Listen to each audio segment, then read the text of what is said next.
جو اپنے باپ کی بات مان لے۔ زیاد شاہ نے گہری نظروں سے اسے دیکھا۔ اس کا بیٹا ایک بھٹکا ہوا مسافر تھا۔ اپنے بیٹے کو اس کی منزل تک پہنچانے کے لیے جو بھی کرنا پڑا وہ کریں گے۔ زیاد شاہ کے جانے کے بعد اس کے چہرے کے نارمل زاویے بدل گئے۔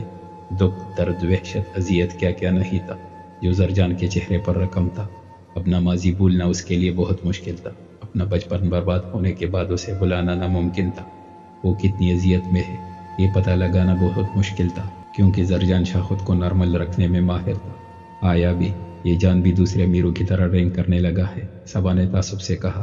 تمہاری کون سی جان پیدا ہو گئی جس کے لیے تم اتنی پریشان ہو رہی ہو؟ ابگینے نے حیرانی سے کہا۔ میں تو زرجان کی بات کر رہی ہوں، میں نے اس کا نک نیم جان رکھ دیا ہے، صبا نے شرماتے ہوئے کہا۔ ابگینے نے عجیب نظروں سے اسے دیکھا اور اخبار پکڑ کر پہلا صفحہ پڑھنے لگی۔ وہ شخص نشے کا عادی ہے، یہ پڑھتے ہی اس کے چہرے پر ایک سایہ لہرایا۔ بہت جلد ابگینے نے خود کو نارمل کیا اور اخبار فولڈ کر کے رکھ دی۔ تم کیوں ان مشہور لوگوں کے پیچھے پڑ گئی ہو جبکہ تمہارا نصیب تمہاری پھوپھی کے لاڈلے سپوت پپو خان سے جڑنے کے اندیشے ہے؟ اپنے سامنے رکھے چنے اٹھا کر مزے سے کھاتے ہوئے ابگینے نے صبا کو چڑھایا۔ کوئی نہیں، اماں کی فل سپورٹ حاصل ہے مجھے، کوئی پپو شپو نہیں آئے گا۔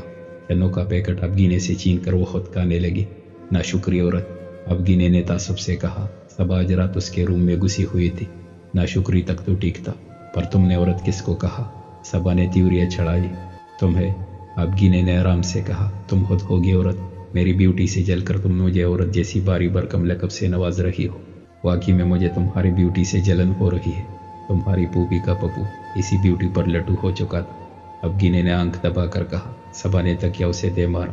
تکیا لگتے ہی ابگینے بیڈ سے نیچے گر گئی۔ نرم قالین بچھے ہونے کی وجہ سے اسے چوٹ نہیں لگی۔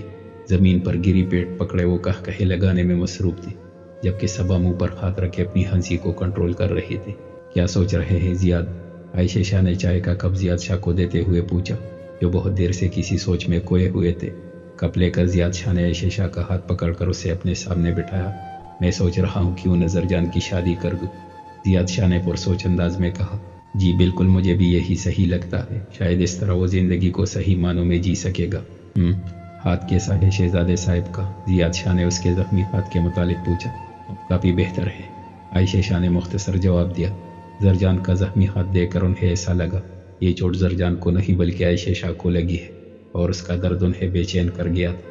ان کی ممتا تڑپ اٹھی تھی۔ اپنی اولاد کے زخم دیکھنا کتنا مشکل ہوتا ہے۔ یہ عائشہ شاہ سے کوئی پوچھے، اے کہاں میراثی؟ اسٹوڈیو گیا ہے، اپنے نیو سانگ کی تیاری کر رہا ہے، عائشہ شاہ نے خفگی سے کہا۔ کوئی ناراضگی ہے ہم سے؟ زیاد شاہ نے عائشہ شاہ کے خفا چہرے کو محبت سے دیکھ کر کہا۔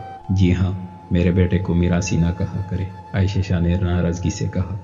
ارے میں کیوں تمہارے بیٹے کو کچھ کہوں گا، یہ لقب تو اسے حیدر نے دیا ہے۔ زیاد شاہ نے سارا الزام حیدر پر لگایا۔ آپ بھی معصوم نہیں ہے، عائشہ شاہ نے مصنوعی غصے سے کہا، لیکن زیاد شاہ کی معصوم بننے کی ایکٹنگ دیکھ کر کھلکھلا دی۔ اتنے دنوں بعد عائشہ شاہ کے چہرے پر خوشی کے رنگ بکھرے تھے۔ زیاد شاہ ان رنگوں کو دلکشی سے دیکھنے لگا۔ بابی زندگی میں شاید زیاد شاہ نے عائشہ شاہ کے ساتھ بہت غلط کیا تھا، مگر اب وہ اس عمر میں اپنی غلطی کا مداوع ضرور کریں گے۔ شاید زندگی ایسا موقع دوبارہ دے۔ زیاد شاہ نے محبت سے عائشہ شاہ کے چہرے کو دیکھا اور مسکرا دیے۔ اپنے روم میں بیٹی کب سے وہ پڑھنے کی کوشش کر رہی تھی، مگر بچوں کی شور کی آوازوں سے بار بار ڈسٹرب کر رہی تھی۔ تم سب پارک میں جا کر کیوں نہیں کھیلتے؟ کڑکی سے منہ باہر نکال کر بلند آواز میں کہا۔ آپ ہی پارک میں اینگری انکل بیٹھے ہیں، اس لیے ہم سب یہاں کھیل رہے ہیں، صبا کے 6 سالہ بھائی جنید نے اپنی توتلی زبان میں کہا۔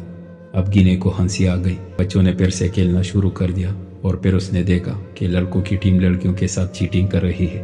اوہو چیٹر کہیں کے! اب گینے منہ میں بڑبڑائی اور کمرے سے باہر دوڑ لگا دی۔ ابھی آرام سے، کہاں بھاگی جا رہی ہو؟ فرحت بیگم کی آواز پر اس نے بریک لگائی۔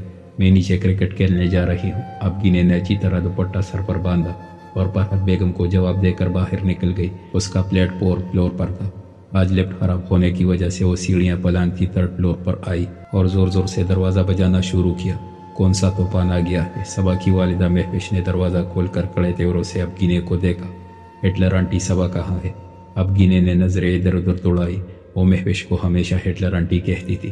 صفائی کر رہی ہے اور تمہیں بھی اپنی ماں کا ہاتھ بٹانا چاہیے، بیچاری سارا دن گھر کے کاموں میں لگی رہتی ہے، مہوش نے سنا ڈالا۔ وہاں یاد آیا آپ کو امی بلا رہی ہے، میں نیچے آپ کو ہی بلانے آئی تھی۔ بات مکمل کر کے اب گینے نے معصومیت سے پلکیں جھپکانا شروع کر دی کیا سچ میں مجھے فرحت نے بلایا ہے؟ مہوش کو یقین نہیں آیا۔ بالکل سچ، مجھے اپنے ان پیارے اور حسین ناخنوں کی قسم۔ اب گینے نے پہلے اس بات میں سر ہلایا، پھر الٹا ہاتھ آگے کر کے اس پر اپنا سیدھا ہاتھ رکھ کر اپنے جان سے پیارے ناخنوں کی قسم کھائی۔ مہوش نے بے یقینی سے اسے دیکھا، مگر فرحت نے بلایا ہے تو ضرور کوئی کام ہوگا، یہ سوچ کر وہ فرحت کے پاس جانے لگی۔ اب ہم لڑکوں کو دکھائیں گے کہ ہم لڑکیاں بھی کسی سے کم نہیں، اب گینے نے اتنے جوش سے کہا جسے کسی تقریب میں خطاب کر رہی ہو۔ خیریت کوئی پارٹی وارٹی تو جوائن نہیں کر لی؟ اور امی کہاں گئی؟ صبا نے حیران ہوتے ہوئے پوچھا۔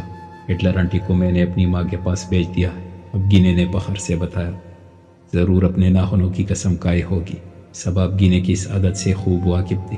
دونوں نے اس بات پر مشترکہ قہقہہ لگایا۔ اب چلو بھی؟ کہاں؟ صبا حیران ہوئی۔ اوہو نیچے چلو، پھر سب بتاتی ہوں۔ اب گینے نے بات مکمل کر کے صبا کو تقریباً گھسیٹا اور نیچے جانے لگے۔ ہیلو، السلام علیکم سر، حیدر نے نیند سے بوجھل آواز میں کہا۔